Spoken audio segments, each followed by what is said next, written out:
बनी इसराइल में 3 लोग थे, हदीस पाक का खुलासा है। और उन 3 लोगों में 3 प्रॉब्लम्स थे। एक बर्स का मरीज था। बर्स कहते हैं जिसके जिस्म पर वाइट दाग लग जाते हैं, पूरा जिस्म वाइट हो जाता है। एक था जिसके बाल ही नहीं आते थे, गंजा था। और एक अंधा था। इन तीनों की अल्लाह करीम ने आजमाइश फरमाई। एक फरिश्ता भेजा, वो बर्स के मरीज के पास गया और जाकर कहा कि तुम्हारी क्या ख्वाहिश है? कहता बस मेरी एक ही ख्वाहिश है, मेरे ये दाग दूर हो जाए, मेरी जिस्म बॉडी ब्यूटीफुल हो जाए। बड़ा अजीब सा मेरा चेहरा हो गया है, मेरी बॉडी बड़ी अजीब सी हो गई, अल्लाह करे ये दूर हो जाए। फरिश्ते ने उस पर हाथ फेरा, वो बिल्कुल क्लियर हो गया, ठीक हो गया। और माल कौन सा अच्छा लगता है? कहता मुझे ऊंट बड़े पसंद है। तो उसको 10 हामिला ऊंटनियां फरिश्ते ने दे दी, जिसमें बच्चे बाद में होने थे। आगे गया तो गंजा मिला जिसके बाल ही नहीं आते थे। कहता तुम्हारी क्या ख्वाहिश है? एक ही ख्वाहिश है, बाल आ जाए और ये बीमारी दूर हो जाए। फरिश्ते ने उस पर दम किया, उसके बाल आना शुरू हो गए। और क्या चाहिए? कहा मुझे गाय बड़ी पसंद है। तो उसको हामला गाय दे दी। और आगे गया तो वो तीसरा अंधा था। कहा तुम्हें क्या चाहिए? कहा बस आंखें चाहिए, इससे बड़ी क्या नेमत होगी, अंधा हूं मैं। उसकी आंखों पर दम किया, उसको आंखें आ गई हैं। और कहा और माल क्या चाहिए? तो कहा मुझे बकरियां बड़ी पसंद है। उसको हामला बकरियां दे दी उसने। अल्लाह का करना ऐसा हुआ कि तीनों के माल में भी बड़ी बरकत हुई। हदीस पाक में आता है कि ऊंटनी वाले के पास, बर्स वाले के पास ऊंटनी की वादी भर गई, इतनी ऊंटनियां हो गई थोड़े दिनों में। और जो बाल जिसको चाहिए थे बाल तो आ गए, और उसके पास बकरियां ही बकरियां, पूरे रेवड़ के रेवड़ बन गए। और जिसको आंखें चाहिए थी उसको आंखें भी मिल गई, और उसके पास भी गाय की जो है ना फरामानी हो गई। Now they become well of, पैसे वाले हो गए, उस जमाने के बिलियनर्स हो गए। अब वो फरिश्ता थोड़े अरसे बाद फिर गया, बर्स का मरीज बनकर। फरिश्ता, उसकी जो अपीयरेंस थी वो खुद भी, अब वो बर्स के जो मरीज के दाग होते हैं ना, उसी चेहरे में उस बंदे के पास गया और कहता भाई मैं बड़ा परेशान हूं, देखो मैं बर्स का मरीज हूं, खाने को भी कुछ नहीं है, मुसाफिर भी हूं, इतनी ऊंटनियां हैं तुम्हारे पास, एक ऊंटनी मुझे दे दो। वो कहता नहीं मैं तुम्हें तो नहीं दे सकता। कि तुम वही नहीं तुम जिसके पास कुछ भी नहीं था, अल्लाह करीम ने पिछले दिनों तुम्हारे दिन अच्छे किए। वो बंदा कहता है नहीं नहीं मैं तो खानदानी पैसे वाला हूं। अपनी औकात भूलकर वो कहता है मैं तो ये सब मेरे आबा अजदाद का माल है, मैं तो पहले से वेल ऑफ हूं, मैं तो बिल्कुल ठीक था, तुम वो नहीं जिसको बीमारी थी। कहता नहीं, अगर तू झूठ बोलता है तो अल्लाह पहले जैसा तुझे करते हैं। उस फरिश्ते ने ये दुआ की और आगे चला गया। अब उसके पास पहुंचा जिसके बाल नहीं थे, उसको जाकर कहता है कि मुझे भी कुछ अल्लाह के नाम पर दो, तुम्हारे पास तो बड़ा माल है। कहता नहीं मैं तुम्हें नहीं दे सकता। कहीं तुम तो थोड़े दिनों पहले तुम्हारे पास तो कुछ नहीं था, अल्लाह ने तुम्हें दिया। कहता नहीं ये सब मेरे बाप दादा का है, मैं तो खानदानी रईस हूं, हमारा तो खानदानी काम है। अच्छा, अगर तुम झूठ बोलते हो तो अल्लाह तुम्हें पहले जैसा करते हैं। हदीस पाक में आता है वो फरिश्ता जो है अंधा बनकर अब उस अंधे के पास गया, कहा कि भाई मेरे पास आंखें नहीं है, मेरे पास कुछ भी नहीं है, तुम्हें अल्लाह ने बड़ा नवाजा है, इतने सारे तुम्हारे पास जानवर हैं, इतनी बकरियां, एक बकरी मुझे दे दो। अंधा कहता तुम सही कहते हो, मैं भी थोड़े दिनों पहले अंधा था, मेरे पास कुछ नहीं था, ये आंखें भी मुझे मेरे रब ने दी हैं, ये माल भी मेरे रब ने मुझे दिया, तुम्हें जो चाहिए इसमें से ले लो, मुझे बिल्कुल अच्छी तरह एहसास है कि अंधा कैसे जिंदगी गुजारता। फरिश्ते ने कहा मुझे चाहिए कुछ नहीं, उसको बरकत की दुआ दी और वो चला गया। अब ये हदीस पाक जो है ना, ये इस कदर हम सब के लिए इसमें मैसेज और दर्स है। अच्छा वो दोनों बर्बाद हो गए, जिसको कहा ना फरिश्ते ने कि अगर तुम झूठे हो तो पहले जैसे हो जाओ, वो वापस पहले जैसे हो गए, सारी नेमतें चली गई। मगर इस वाक्य से 2 बातें सीखने को मिली कि इंसान को कभी अपनी औकात नहीं भूलनी चाहिए।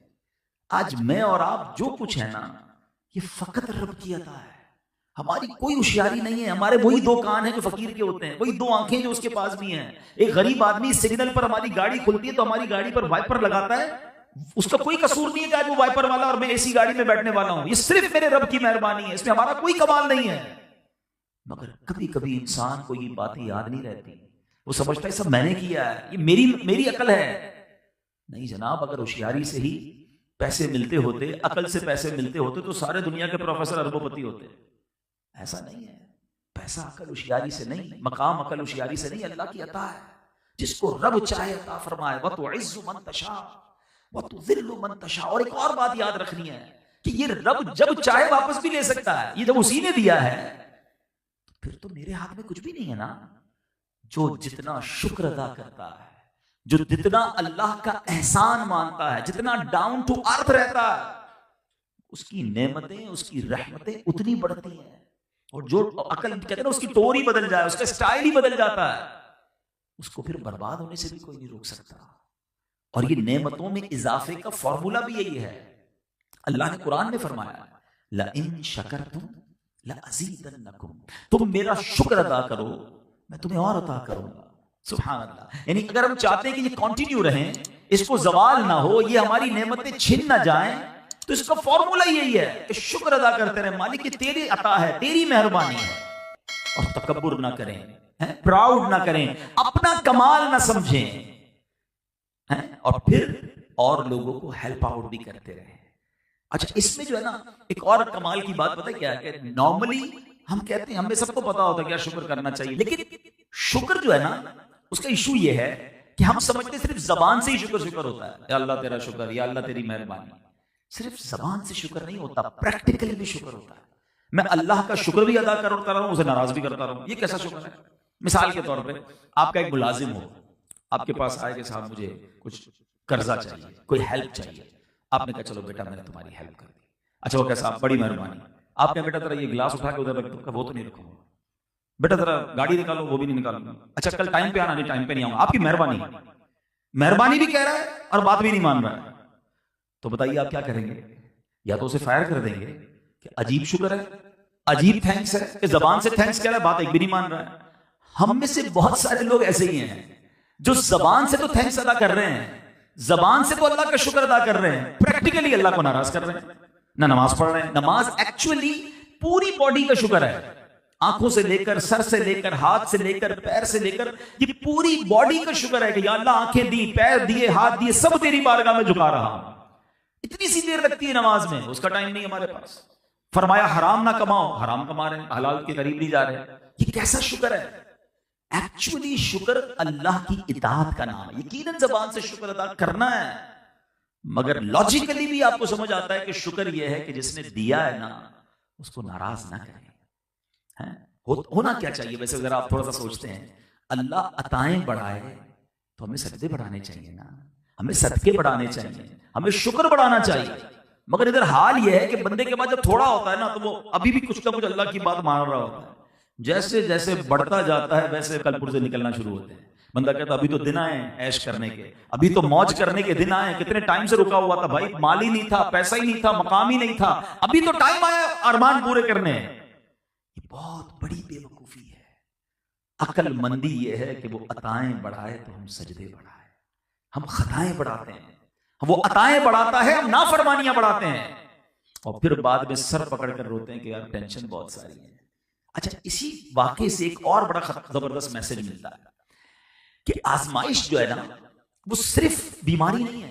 हमने आजमाइश कभी का जब खुद ही कॉन्सेप्ट बना लिया, यार ये बंदा बड़ी आजमाइश में, क्या आजमाइश में? बीमार है। अच्छा ये क्या आजमाइश में? कर्जे में। ये क्या आजमाइश में? कारोबार में नुकसान हो रहा है।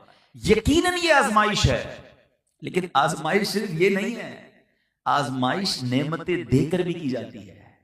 इन तीनों के साथ क्या हुआ था? इनको तो दिया, जो मांगा वो दिया ना अल्लाह ने, और यही तो चेकिंग थी। हम में से हो सकता है यहाँ कोई बेचारा बीमारी में, अल्लाह करे ना हो, बीमारी में नहीं होगा, या किसी कर्जे में नहीं होगा, किसी बिजनेस प्रॉब्लम में नहीं होगा, हम समझ रहे हैं ठीक है। हमें जो इतनी सारी नेमतें दी गई है ना, ये भी आजमाइश है।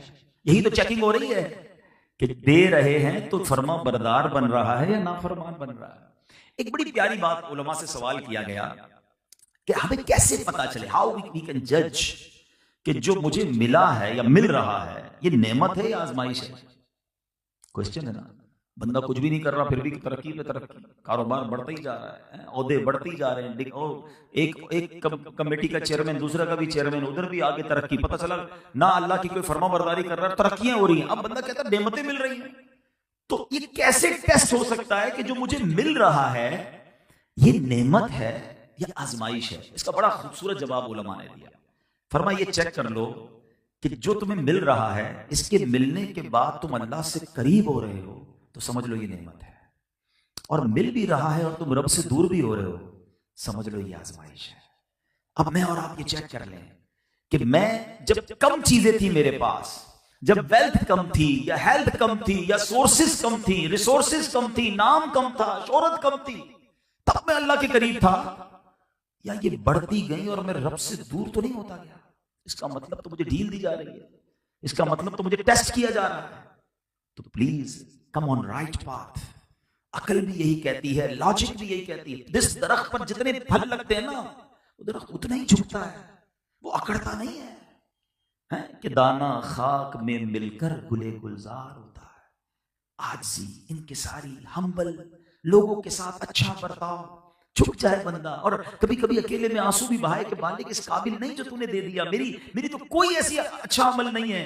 सोचिए ना, हम जब कभी किसी को हेल्प करें, सदका दें, खैरात दें, ज़कात दें, तो लोग इतराते हैं, प्राउड करते हैं, मैं उसको दे रहा हूं, मैं उसकी हेल्प कर रहा हूं। भाई याद है ना, मैंने तेरा काम किया था, तुझे ज़कात दी थी, तेरे बच्ची की शादी कराई थी। खुदारा कभी ये ना करना। खुदा की कसम, अल्लाह की राह में खर्च करके सजदा करना चाहिए कि मौला तेरी मेहरबानी, तूने देने वाला बनाया, मांगने वाला नहीं बनाया। मैं भी मांगने वाला हो सकता था, मेरे बच्चे भी सिग्नल पर खड़े हो सकते थे। आज मेरे बच्चों को तूने ये दिन नहीं दिखाया, ये फकत तेरी मेहरबानी है। लेकिन हम बाजू का भूल जाते हैं तमाम चीजों को। तो याद रखिए कि जो कुछ मेरे और आपके पास है वो रब की अता है। अब एक वाकया और उसके अंदर कितने सारे लेसन हैं। ऐसा ही एक और वाकया मैंने आपको सुनाना, और वो भी बुखारी शरीफ का ही वाकया।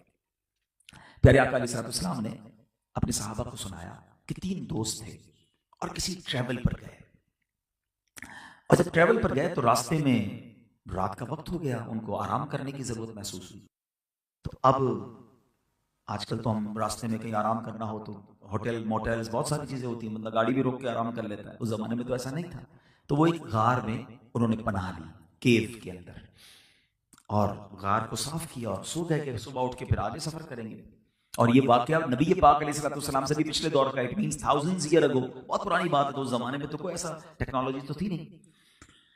अब उनके साथ मामला ये हुआ कि जब वो गार में सोए तो एक बड़ा सा पत्थर जो है, चट्टान, जिसको हम आजकल लैंड स्लाइडिंग कहते हैं, वो पत्थर पहाड़ से गिरा और उसने उस गार के मुंह को बंद कर दिया, क्लोज कर दिया। अब उन तीनों दोस्तों ने समझ लिया कि ये तो हमारी जिंदगी अब एंड होगी। अब किसको बताएंगे? वो टेलीफोन का जमाना तो था नहीं, इंटरनेट तो था नहीं कि लोकेशन शेयर कर देंगे, फोन कर देंगे, इधर फंसे हुए भाई 1122 वालों को लेकर आए, हमें निकाले। नोबडी नोज वेयर आर दे।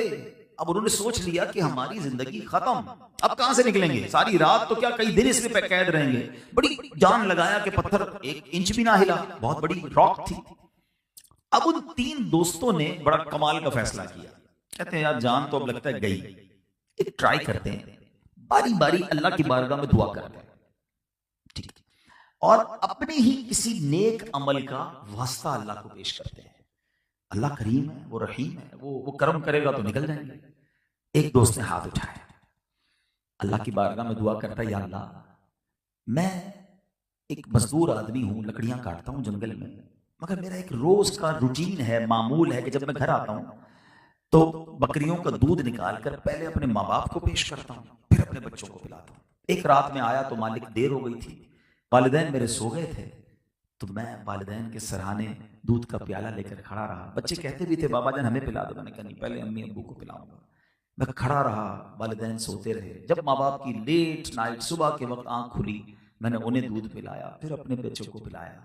मेरे मौला, जो मैंने अपने माँ बाप की ये खिदमत की थी, अगर ये तेरी रिजा के लिए थी, आज इस मुसीबत से निकाल दे। हदीस पाक के अल्फाज हैं कि वो रॉक, वो चट्टान जो थी, वो थोड़ा सा अपनी जगह से सिरक गई। दूसरे बंदे ने हाथ उठाया, कहते या अल्लाह, मेरे खानदान में एक मेरी कजन थी, मुझे वो पसंद भी थी। एक दिन वो मेरे पास आई और उसने मुझे कहा कि मुझे कुछ पैसों की जरूरत है, गरीब थी, उसको कुछ लोन चाहिए था। मुझ पर शैतान ने हमला किया। मैंने कहा पैसे तो दे दूंगा, मगर तुम्हें मेरे साथ एक गलत काम करना होगा। वो कहती ऐसा ना करो, अल्लाह देख रहा है, ऐसे गलत काम मत करो। कहता या अल्लाह, मेरे पास अथॉरिटी भी थी, कोई देखने वाला भी नहीं था, मगर मालिक फकत तेरे खौफ से मैंने उस लड़की को छोड़ दिया, मैंने गुनाह नहीं किया। अल्लाह, अगर मैंने ये काम तेरी रिजा के लिए किया था तो मेरे मौला इस गार से निकाल दे। हदीस पाक के अल्फाज हैं, वो चट्टान थोड़ी सी और सिरक गई। तीसरे बंदे ने हाथ उठाया, अल्लाह से अर्ज की, मौला मेरे पास एक मजदूर आया था मजदूरी करने, भूल के चला गया, अपनी मजदूरी नहीं लेकर गया। थोड़े अरसे बाद आया कि भाई मैं आपके पास काम करके गया था, मेरे पैसे रह गए थे, मैंने उसके पैसे संभाल कर अपने कारोबार में लगा दिए। मेरा मवेशी का कारोबार था। मैंने कहा जितने जानवर है ना, ये सारे तेरे, तू ले जा। वो कहता है मजाक क्यों करते हो, मेरे तो थोड़े ही पैसे थे। कहा मैंने थोड़े पैसे इस काम में लगाए, इतने जानवर हो गए, ये सब तेरे, तू ले जा। वो बंदा खुशी खुशी चला गया। मेरे मालिक अगर मैंने ये काम तेरी रिजा के लिए किया तो मेरे मौला आज हमको इस मुसीबत से निकाल दे। नबी पाक सल्लल्लाहु अलैहि वसल्लम फरमाते वो चट्टान और सिरक गई और इतना रास्ता बन गया कि वो तीनों बाहर निकल गए। अब यहां दो तीन बातें बड़ी रेलेवेंट हैं। एक बात तो ये, एक कंफ्यूजन क्लियर कर देता हूं, एक अकीदा क्लियर कर देता हूं बुखारी शरीफ की हदीस के जरिए, कि उन तीनों ने अल्लाह की बारगाह में अपने नेक अमल का वास्ता वसीला पेश किया और ये वाकया नबी पाक ने सहाबा को सुनाया। इट मीन्स नबी पाक भी ये मानते और जानते थे कि अल्लाह की बारगाह में नेक आमाल का वसीला पेश करना दुआ में ये जायज है, ये दुरुस्त है। तो अगर कोई बंदा अपने नेक अमल का वास्ता या वसीला अल्लाह की बारगाह में दुआ में पेश करे ये जायज है, तो कोई अगर सरापा नेक शख्सियत का वसीला पेश करे तो उसमें क्या प्रॉब्लम है? कोई गौस पाक का वसीला पेश करे, कोई दाता हुजूर का वसीला पेश करे, कोई साहबी रसूल का करे, कोई नबी पाक का वसीला पेश करे, तो इसमें कोई हरज नहीं। ये मैंने आपको बुखारी शरीफ की हदीस सुनाई। अब आते इन तीनों चीजों की तरफ, एक एक दो मिनट में चाहूंगा इस पर आपकी तवज्जो लूं कि इन तीनों बंदों ने काम क्या किया था।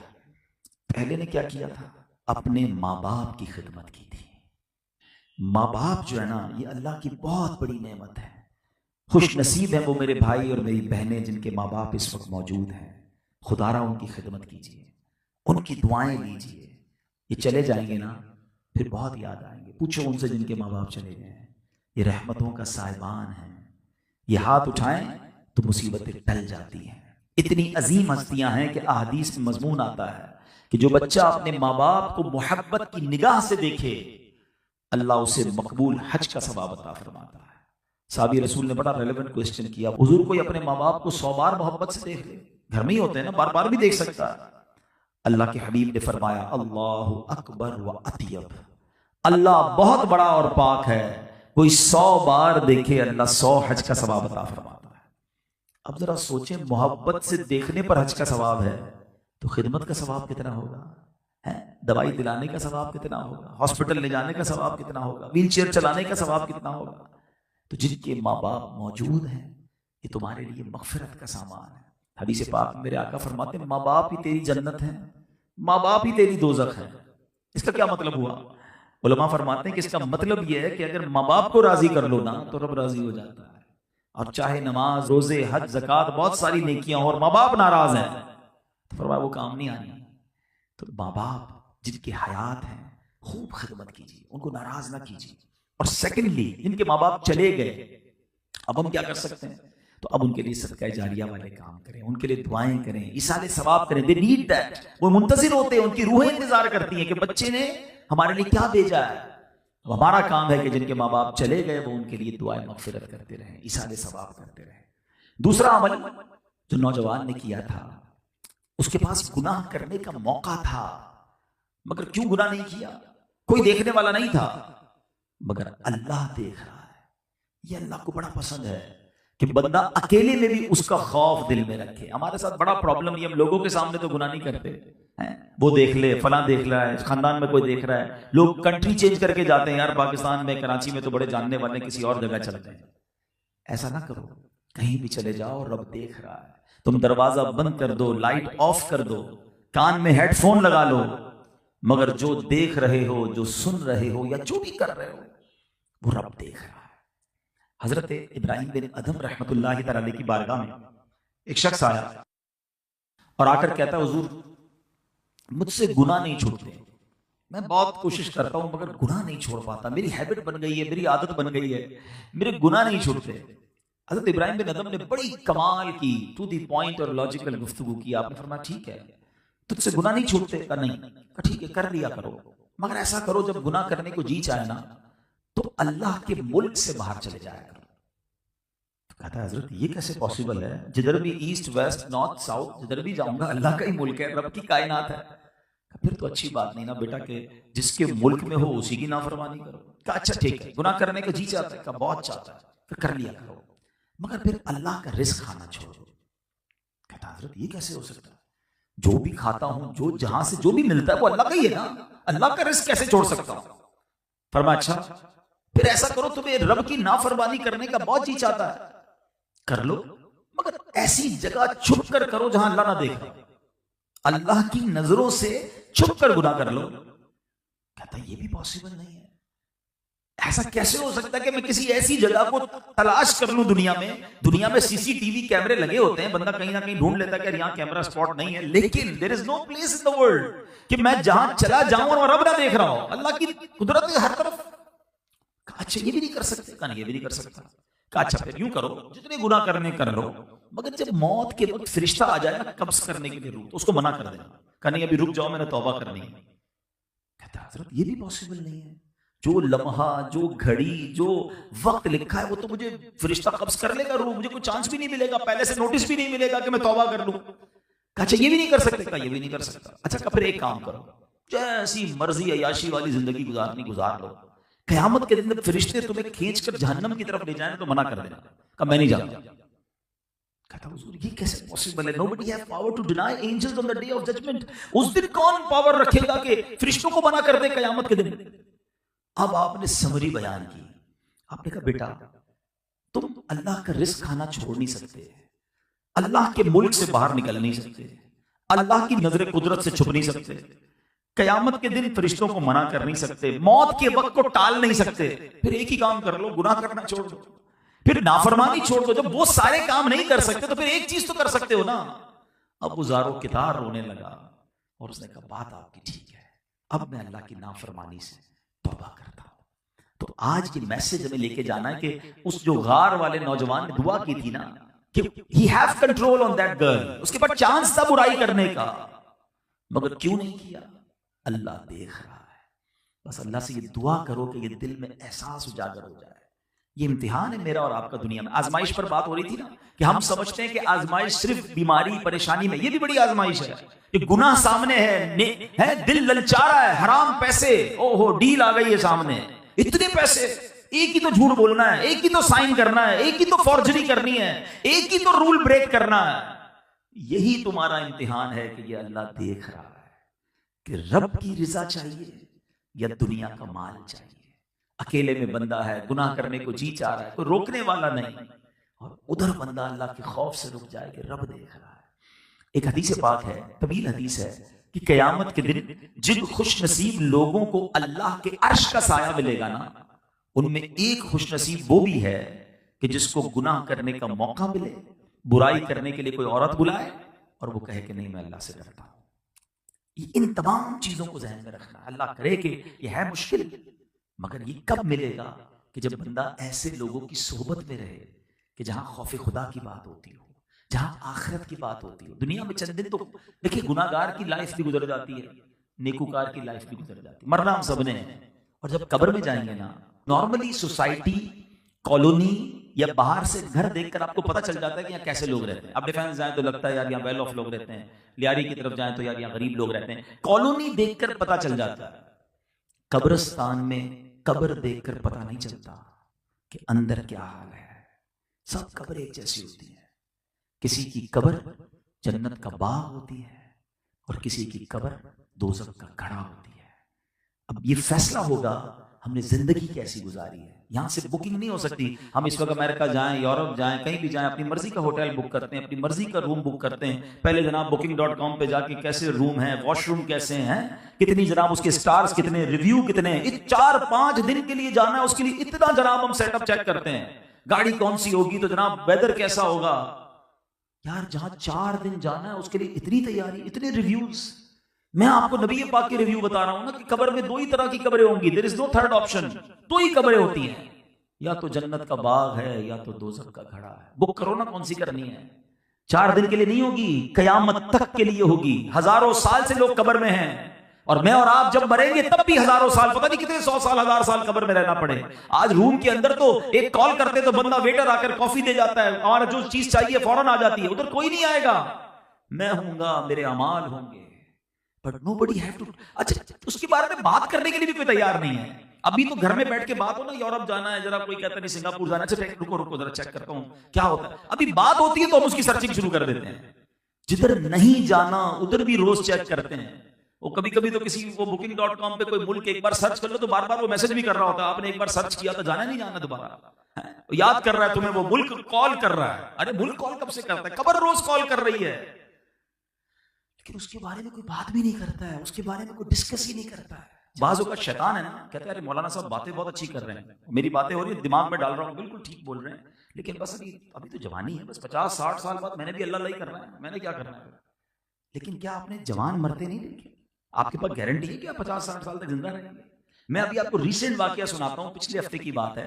हमारे एक दोस्त हैं जद्दा में, बेचारे अमेरिका पहुंचे, अभी अमेरिका लैंड किया है, उनकी 15 साल की बेटी जद्दा में थी, स्कूल से आई है, कोई बीमारी नहीं, अपने नूडल्स खुद बनाए हैं। थोड़ी देर बाद उसकी तबीयत खराब हुई, घर वाले नॉर्मल समझे, हॉस्पिटल लेकर गए, उसका इंतकाल हो गया। 15 इयर्स, मतलब ये है जिंदगी और मौत, पता भी नहीं चलता, कोई बीमारी भी नहीं होती, बंदा अचानक से सोते में सुबह नहीं उठता है।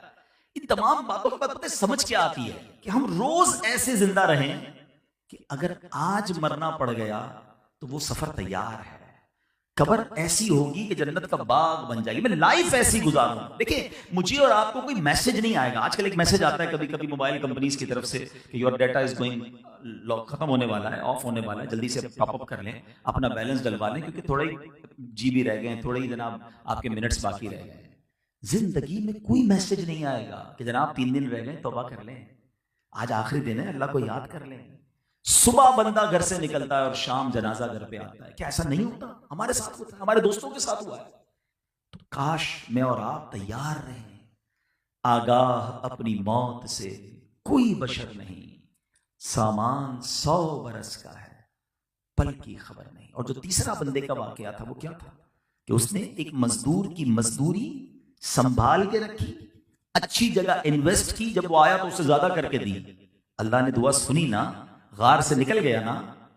ये हमने भी सीखना है। पास होता है इंसान हमारे पास कोई पैसे भूल जाता है, किसी की अमानत होती है हमारी तरफ और हमें ख्याल ही नहीं होता, हम कहते ठीक है भूल गया तो क्या, अच्छा पास लोग कहते हैं किसी के हैं भी तो क्या कर लेगा, बिगाड़ तो नहीं सकेगा ना।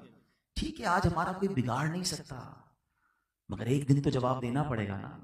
कोई किसी की जमीन पे कब्जा कर लेता है, कोई किसी के पैसों पे कब्जा कर लेता है और कहता है ठीक है मेरा कोई नहीं बिगाड़ सकता, आज तुम्हारा कोई नहीं बिगाड़ सकता, मगर एक दिन होगा जब जालिम का गिरबान होगा और मजलूम का हाथ होगा, और अल्लाह मजलूम के साथ होगा।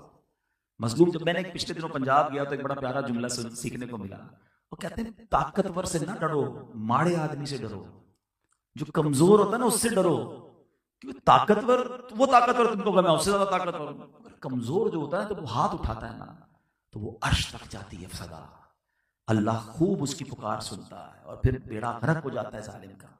अल्लाह हमेशा हमें जुल्म से बचाए, अमानतों को पूरा लौटाने वाला बनाए। दुनिया में दे दो आप, अगर किसी का आता है ना दे दे, कम नहीं होगा आपके पास, अगर यहां नहीं दोगे ना तो कयामत के दिन नहीं दे सकेंगे, वहां पैसे नहीं चलेंगे, वहां नेकियां चलेंगी। सैयदी आला हजरत इमाम अहले सुन्नत फरमाते हैं जो किसी के 3 पैसे जानबूझकर दबा ले उसे बरोज़े कयामत 700 मकबूल बाजमात नमाजें देनी पड़ेंगी 3 पैसों के बदले। मुझे बताओ ना, इधर तो लाखों रुपए होते हैं, नहीं होता एहसास। ऐसा ना हो कि सारी जिंदगी की नेकियां देकर भी छुटकारा ना मिले। तो अल्लाह करे कि हम लोगों के हुकूक पूरे करने वाले बने।